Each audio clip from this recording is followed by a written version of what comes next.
नाजरीन, इमरान रियाज खान को रात के पिछले पहर तकरीबन रात के 3 बजे घर में घुसकर इन्हें गिरफ्तार कर लिया गया। नाजरीन कराम, एक दफ़ा फिर इनके घर की 4 दीवारी को पामाल किया गया है और एक दफ़ा फिर इनके बच्चों और अहले खाना के सामने गिरफ्तार किया और अपनी औकात दिखाते हुए इन्हें उठा ले गए।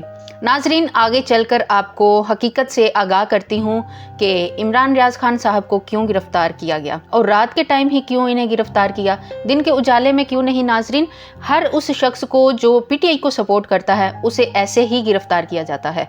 4 दीवारी को पामाल किया जाता है, अहले खाना को जलील किया जाता है और औरतों पर हाथ डाला जाता है, औरतों पर गंदी नज़र रखी जाती है। मुझे लगता है कि हमारी पुलिस फोर्स को ख़ास ट्रेनिंग दी गई है कि घरों में घुसकर इंसान को गिरफ्तार किया जाए।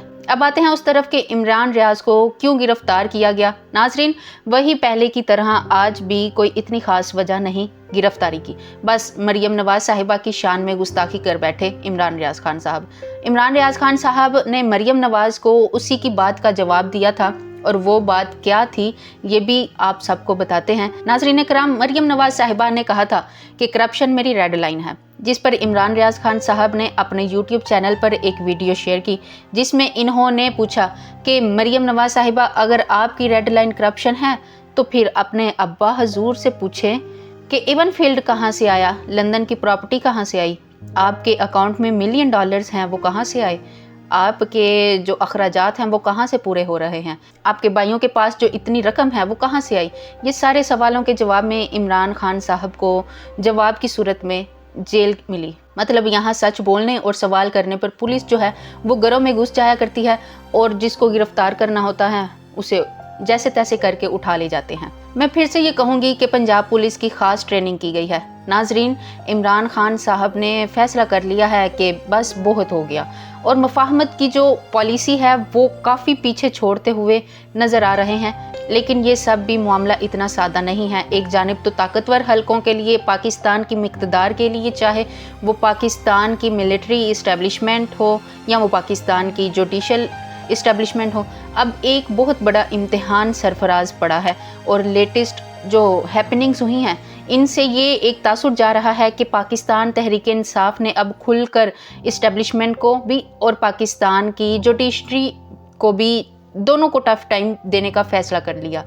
लेकिन मामला इतना सादा नहीं है और हकीकत जो है इससे ज़रा समझने की कोशिश करते हैं, क्योंकि आई डोंट थिंक और आपको भी यही लगता है कि इमरान खान साहब की भी एंटी स्टेट और एंटी पाकिस्तान सरगर्मियाँ जो हैं या फिर इक़दामात जो हैं इन्हें कभी भी इनकी मंजूरी नहीं देंगे। तो इस सब में एक कन्फ्यूजन भी है और इस कन्फ्यूजन को भी हम क्लियर करने की कोशिश करते हैं, क्योंकि लेटेस्ट डेवलपमेंट सी जानिब इशारा कर रही है कि हालात कोई ज़्यादा अच्छे नहीं हैं। मैं सारी ख़बरों पर आती हूँ। अगर अभी तक आपने इस वीडियो को लाइक नहीं किया तो लाइक ज़रूर कर लें। नाज़रीन कराम, आपको पता है कि पंजाब असम्बली के अरकान में हलफ तो उठा लिया, लेकिन ये मुकम्मल एवाम नहीं।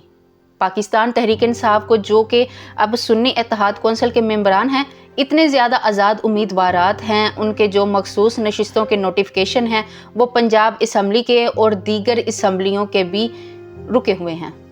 इलेक्ट्रिक कमीशन ने कल सिंध असम्बली और पंजाब असम्बली के नोटिफिकेशंस जारी किए। अब पाकिस्तान तहरीक इंसाफ की इन मखसूस सीटों के बगैर ही स्पीकर का भी इंतखाब होगा, डिप्टी स्पीकर का भी इंतखाब होगा। फिर उसके बाद जो लीडर ऑफ द हाउस होगी मरियम नवाज़ और मियाँ साहब, इस मुकाबले में भी पीटीआई की इन सीटों पर अभी फैसला होना है और हुकूमत साजियाँ हो रही हैं, ऐवान मुकम्मल नहीं है और हुकूमतें बन रही हैं। अब कौमी असम्बली में भी इसी तर्ज की बात डाली गई है। इलेक्शन कमीशन ने कौमी असम्बली की 60 में से ख़वातीन की 38 मखसूस नशिस्तों के नोटिफिकेशंस जारी किए हैं और ये बाकी क्यों नहीं जारी किए। बाकी 22 सीटें जो हैं कौमी असम्बली में वो सुन्नी इत्तेहाद की यानी कि पाकिस्तान तहरीक इंसाफ की हैं। Thanks for watching. अल्लाह हाफिज़।